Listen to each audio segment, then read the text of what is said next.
Hi ವಿದ್ಯಾರ್ಥಿಗಳೇ, welcome to our class. This is Anjana Devi creative education coaching centre Koknur. So ಇಲ್ಲಿ ನಮ್ಮೆಲ್ಲ ಆತ್ಮೀಯ ವಿದ್ಯಾರ್ಥಿಗಳಿಗೆ ಈ ಒಂದು ಮೊರಾರ್ಜಿ ದೇಸಾಯಿ ವಸತಿ ಶಾಲೆಗಳಿಗೆ ಸಂಬಂಧಪಟ್ಟಂತೆ ಇನ್ನೇನು ಒಂದು ತಿಂಗಳಲ್ಲಿ ಪರೀಕ್ಷೆ ಇದೆ.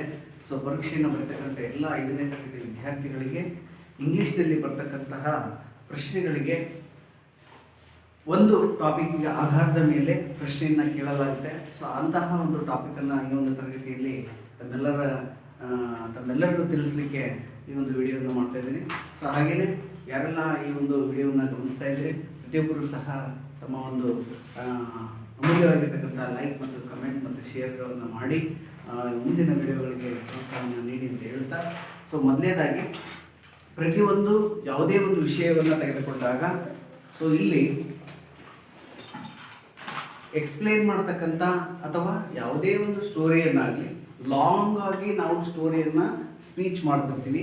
ಕೆಲವೊಂದು ಟೈಮು ಆ ಲಾಂಗ್ ಸ್ಟೋರಿಯನ್ನೇ ಶಾರ್ಟ್ ಆಗಿ ಹೇಳಲಿಕ್ಕೆ ಪ್ರಯತ್ನವನ್ನು ಮಾಡ್ತೀವಿ.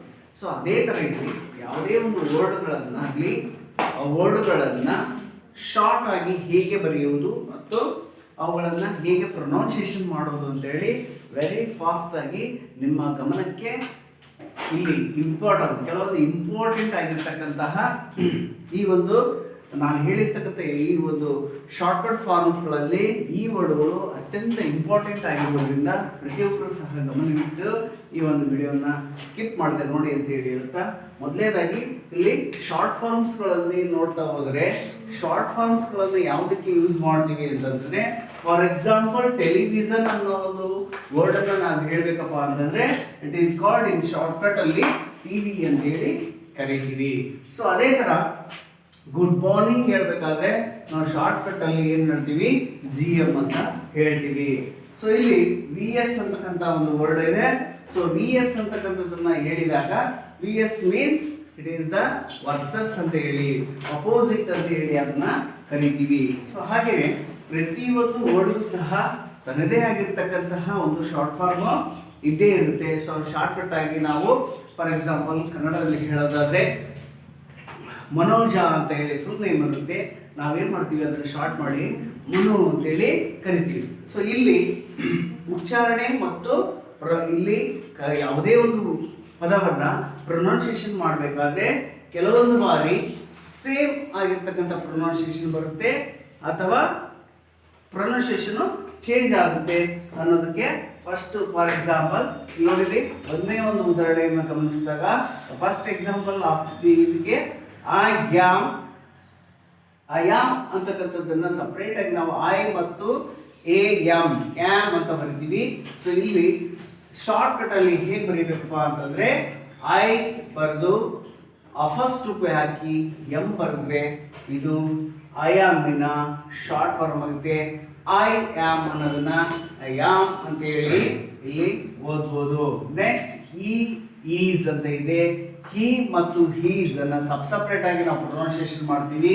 ಹಿ ಮತ್ತು ಹೀಸ್ ನ ಹೀಸ್ ಅಂತ ಹೇಳಿ ಇಲ್ಲಿ ಪ್ರೊನೌನ್ಸಿಯೇಷನ್ ಮಾಡಬಹುದು.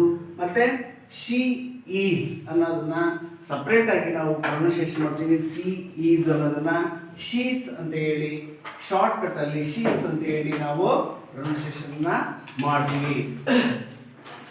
ಸೊ ಇಲ್ಲಿ ಒಂದು ಗಮನಿಸಬೇಕಾಗಿರ್ತಕ್ಕಂಥದ್ದೇನು, ಪ್ರತಿಯೊಂದು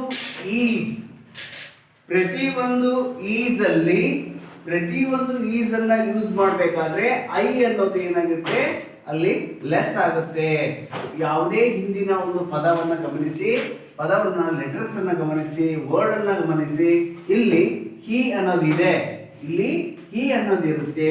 ಆದ್ರೆ ಈಸ್ ಅಂತ ಬಂದಾಗ ಅಲ್ಲಿ ಐ ಅನ್ನೋದು ಕ್ಯಾನ್ಸಲ್ ಆಗಿ ಫಸ್ಟ್ ರೂಪಿ ಬರುತ್ತೆ.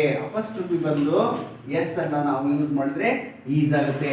ಅದೇ ತರ ಈಸ್ ಇಲ್ಲಿ ಸಹ ಸಿ ಈಸ್ ಅಂತ ಇದೆ, ಇಲ್ಲಿ ಈಸ್ ಏನಾಗುತ್ತೆ ಐ ಅಲ್ಲಿ ಅದು ಲೆಸ್ ಆಗಿ ಫಸ್ಟ್ ರೂಪಿ ಬರುತ್ತೆ. ಫಸ್ಟ್ ರೂಪಿ ಹಾಕಿ ಎಸ್ ಅನ್ನ ಕರಿತೀವಿ. ಅದೇ ತರ ಇಟ್ ಈಸ್, ಇಲ್ಲೂ ಸಹ ಐ ಬಂದಿದೆ, ಐ ಅನ್ನ ನಾವೇನ್ ಮಾಡ್ತೀವಿ ಕ್ಯಾನ್ಸಲ್ ಮಾಡಿ ಫಸ್ಟ್ ರೂಪಿ ಹಾಕಿ ಎಸ್ ಅನ್ನ ಬರ್ತೀವಿ. It is. ಇಟ್ ಈಸ್ ಅಂತ ಇದೆ. ಇಟ್ ಈಸ್ ಅನ್ನೋದನ್ನ ಇಟ್ಸ್ ಅಂತ ಕರಿತೀವಿ. ಇಟ್ಸ್ ಅಂತ ಹೇಳಿ ಪ್ರೊನೌನ್ಸಿಯೇಷನ್ ಮಾಡ್ತೀವಿ. ವಿ ಆರ್ ಅಂತ ಇದೆ. ವಿ ಆರ್ ಅಲ್ಲಿ ಯಾವಾಗಲೂ ನೋಡಿಲಿ, ಈಗ ಗಮನಿಸಿ, ಎಲ್ಲರೂ ಈ ಕಡೆ ಗಮನಿಸಿ.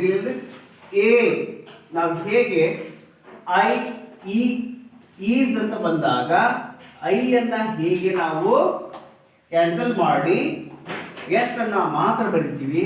ಇಲ್ಲಿ ಎ ಆರ್ ಇ ಅಂತ ಬಂದಾಗ ಎ ಅನ್ನ ಏನ್ ಮಾಡಬೇಕು, ತೆಗೆದು ಹಾಕಬೇಕು. ಅಲ್ಲಿ ಎ ಬದಲಾಗಿ ಫಸ್ಟ್ ಪಿ ಹಾಕಿ ಆರ್ ಇ ಅಂತ ಬರೆದು ಅಲ್ಲಿ ವಿ ಆರ್ ಅಂತ ಹೇಳಿ ನಾವು ಶಾರ್ಟ್ ಕಟ್ ಆಗಿ ಮಾಡಬೇಕು. ನೋಡಿ, ಇಲ್ಲಿ ದೇ ಆರ್ ಅಂತ ಇದೆ. ಇಲ್ಲೂ ಕೂಡ ಏನಾಗಿದೆ, ಇಲ್ಲಿ ಕೂಡ ಎ ಅನ್ನ ತೆಗೆದು ಹಾಕ್ತೀವಿ. ಸೊ ಅದೇ ತರ ಡಿಡ್ ನಾಟ್. ಸೊ ಇಲ್ಲಿ ಮತ್ತೊಂದು ವರ್ಡ್ ಹೊಸದಾಗಿ ಬರುತ್ತೆ, ನಾಟ್ ಅನ್ನೋದು. ಡಿಡ್ ನಾಟ್ ಅನ್ನೋದು, ಈ ನಾಟ್ ಅಲ್ಲಿ ಏನ್ ಮಾಡ್ತೀವಿ ಅಂತಂದ್ರೆ ಓ ಅನ್ನ ಯಾವಾಗಲೂ ತೆಗಿಬೇಕಾಗುತ್ತೆ. ಸೊ ಇಲ್ಲಿರ್ತಕ್ಕಂತಹ ಇನ್ನು ಬ್ಯಾಕ್ ವರ್ಡ್ ಇರುತ್ತಲ್ಲ, ಆ ಡಿಡ್ ಅನ್ನ ಸೇಮ್ ಆಗಿ ಡಿಡ್ ಅಂತ ಬರ್ಕೊಳ್ತೀವಿ. ನಾಟ್ ಅಲ್ಲಿ ಓ ಅನ್ನ ಕ್ಯಾನ್ಸಲ್ ಮಾಡಿ ಆ ಫಸ್ಟ್ ಪಿ ಹಾಕ್ಬಿಟ್ಟು ಟಿ ಬರಿತೀವಿ. ಇದನ್ನ ಡಿಡ್ ನಾಟ್ ಅಂತ ಓದ್ಬೋದು, ಡಿಡಂಟ್ ಅಂತ ಓದ್ಬೋದು. ಡಿಡ್ ನಾಟ್ ಆರ್ ಡಿಡಂಟ್ ಅಂತ ಹೇಳಿ ಓದ್ಬೋದು. ನೆಕ್ಸ್ಟ್ ಬರ್ತಕ್ಕಂಥದ್ದು ವಿಲ್ ಅನ್ನುವಂತಹ ವರ್ಡ್.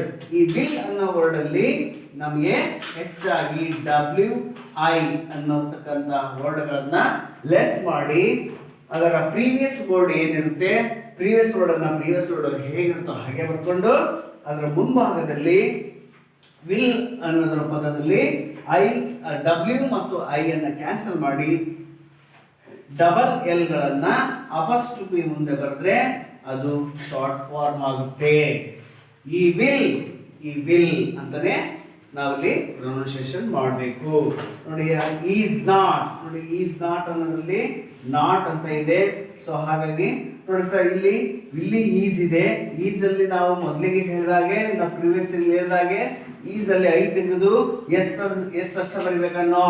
ಯಾಕೆಂತಂದ್ರೆ ಇಲ್ಲಿ ending word is very important.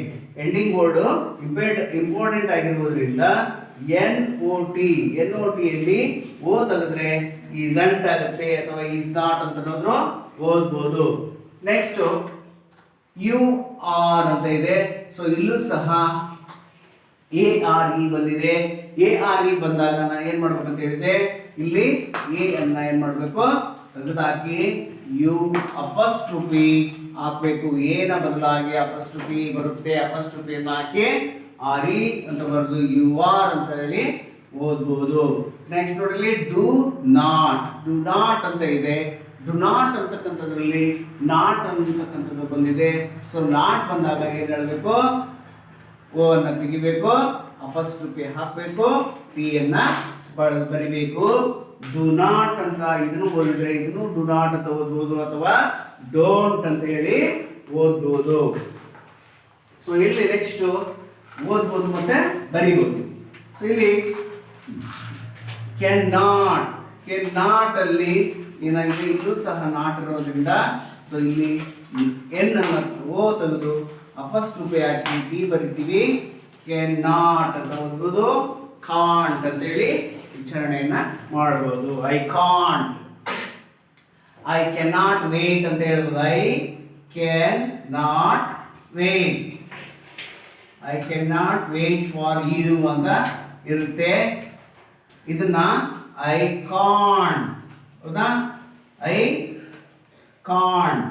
Can't ಅಂತ ಹೇಳಿ ಸಹ ಹೇಳ್ಬೋದು. ಐ ಕ್ಯಾನ್ ನಾಟ್ ಅಂತಂದ್ರೆ ಒಂದೇ, I can't wait. Song ಕೇಳಿದ್ರಿಲ್ಲ,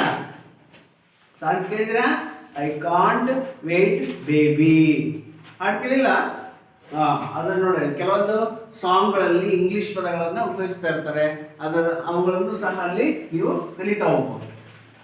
A R not, ಇಲ್ಲಿ ನಾಟ್ ಬಂದಿರೋದ್ರಿಂದ ಮತ್ತು ಸಹ ನಾವಿಲ್ಲಿ ಓ ನ ರಿಮೂವ್ ಮಾಡಿ ಎನ್ ಆ್ಯಡ್ ಮಾಡಿ ಟಿ ಬರ್ತೀವಿ. ಆರ್ ನಾಟ್ ಅಂತ ಹೇಳುತ್ತೆ. ಅರಂಟ್ ಅಂತ ಹೇಳ್ಬೋದು. ಐ ಹ್ಯಾಡ್ ಅಂತ ಇದೆ. ಸೊ ಇಲ್ಲಿ ಹ್ಯಾಡ್ ಬಂದಾಗ ಎಚ್ ಎ ಎರಡು ಪದಗಳನ್ನು ನಾವು ಅಲ್ಲಿ ರಿಮೂವ್ ಮಾಡಬೇಕು. ರಿಮೂವ್ ಮಾಡಿ ಏನು ಮಾಡಬೇಕು, ಫಸ್ಟ್ ರೂಪೆ ಹಾಕಿ ಐ ಹ್ಯಾಡ್ ಅಂತೇಳಿ ಓದಬೇಕು. ಹ್ಯಾವ್ ನಾಟ್ ಅಂತ ಇದೆ, ಹ್ಯಾವೆಂಟ್ ಅಂತ ಓದಬೇಕು.